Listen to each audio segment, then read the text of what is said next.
Hello there, I'm a day late reviewing 1982's Dead Men Don't Wear Plaid. Meet Rigby Riordan, Gumshoe, Seamus, Sherlock, Private Eye, and Java Enthusiast. Little could he have known what he was in store for when he answered the door to his office this day. Enter one Juliet Forrest, daughter of renowned scientist and cheesemaker John Hay Forrest. Her father recently died in what was ruled an accident, but she doesn't believe it to be so. Before he died, he was making a list of names. She thinks that maybe these lists had something to do with his death. Rigby has his doubts, but Juliet hands him a large wad of cash, and he's all too happy to run down some leads for her. She gives Rigby a key to her father's cheese lab in downtown L.A., and Rigby is off to see what he can find. At the lab, Rigby finds an autographed picture of a woman named Kitty.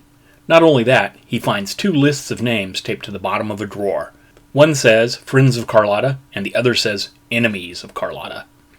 On the Friends of Carlotta list, he sees the name Kitty Collins. Could they be the same Kitty? Before he can think about it too much, a man knocks on the door to the lab. The man says that he's an exterminator, and Rigby lets him in. Rigby gets a bad vibe off of the man as he tries to make small talk with him. The exterminator then pulls a gun and shoots at Rigby, who dodges out of the way and into a side room. The exterminator shoots through the door and hits Rigby in his arm. Unable to think of a plan, Rigby slumps to the ground and plays dead. The exterminator pushes the door open and reaches into Rigby's pocket, taking the lists. Rigby somehow makes his way to Juliet's place, and she removes the bullet from his arm. Juliet tells Rigby that he was mumbling something about a Swede Anderson and a Kitty Collins. Juliet says that Kitty was someone that her father had fun with briefly, and Swede was Kitty's boyfriend. Last she heard, Kitty was singing at a nightclub in Santa Barbara, and Swede was a washed-up boxer working as a gas monkey. Juliet also shows Rigby a note she found from her brother-in-law, Sam Hastings, to her father. Rigby asks if she knows where to find him. She says to check the bars on 5th Street, as he is well known there. One of the bartenders has Hastings' address and gives it to Rigby. Rigby goes to the address and Hastings is there. Hastings is looking a little worse for wear, and Rigby offers him some money for the note in the sugar bowl. Hastings agrees, and Rigby returns to see Juliet. It turns out it's a list of names on a dollar bill. It looks to be another list of Friends of Carlotta. Juliet is impressed. Rigby is making some headway. He then tells her that he's off to Santa Barbara to talk with Kitty Collins. Rigby finds Kitty at the Brentwood Club and strikes up a conversation with her. He says that he heard that she was a friend of Carlotta, and Kitty excuses herself and leaves.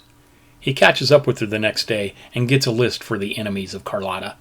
All of them have been crossed out except Swede Anderson. Rigby heads over to Swede's place and initially thinks it's too late, but he soon discovers that Swede had drank himself to sleep. He tells Swede that he's going to make up a cup of his famous Java and steps into the kitchen. While he's making the Java, a pair of goons break into the apartment and kill Swede. In the hail of bullets, Rigby catches another one in the arm. Rigby returns to his office, and once again, Juliet renders some first aid. He also updates her on his progress. Swede is dead, and Kitty has disappeared. Rigby says that he thinks he might need some help on this case, and he calls his detective pal, Philip Marlowe. Juliet tells Rigby that she has found a key in an envelope in her father's desk. The number of the key has been filed off, but there is a clue on the envelope.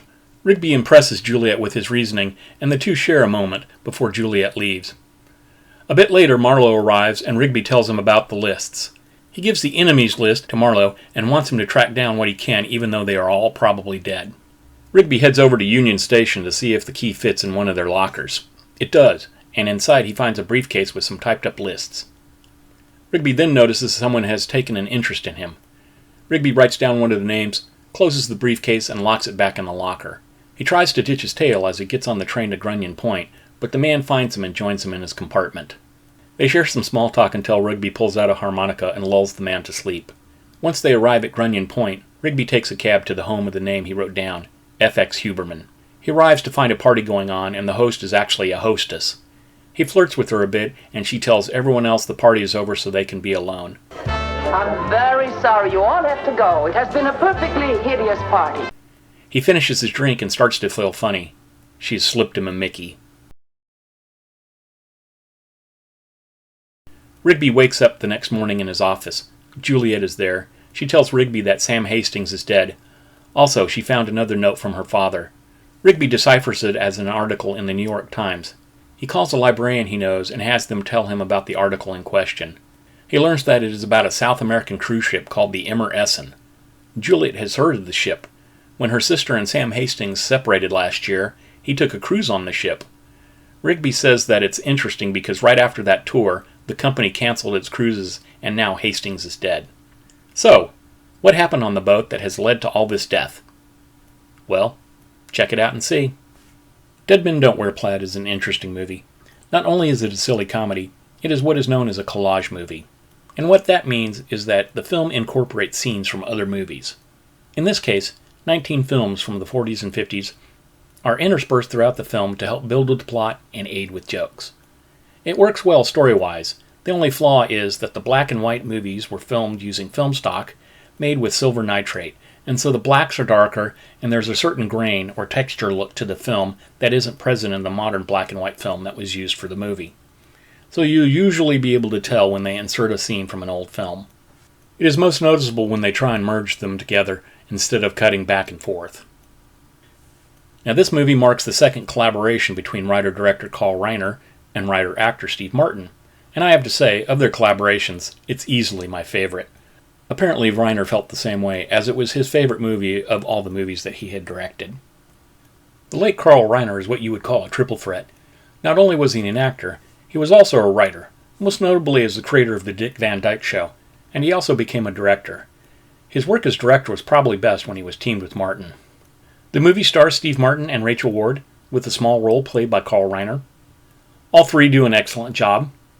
There are quite a few appearances of major names from the 40s and 50s spliced in, such as James Cagney, Cary Grant, Burt Lancaster, Humphrey Bogart, Ava Gardner, Lana Turner, and Bette Davis. Everything is played straight, like a real noir-style detective story, so when the humor comes, I think it is the sillier for it. The movie clocks in at 1 hour and 28 minutes long, and it's rated PG, although there are a couple of scenes that probably aren't kid-friendly, so you may want to screen it first to make that determination if you have young children. The movie cost $9 million to make and made $18 million at the box office, so, Hollywood accounting, it broke even. It has a 6.8 out of 10 on IMDb. Metacritic has it at 67 out of 100, and Rotten Tomatoes has it at 77% for the critics and 72% per audience. This is a time I would agree with the critics over the audience, but I think these are still respectable scores.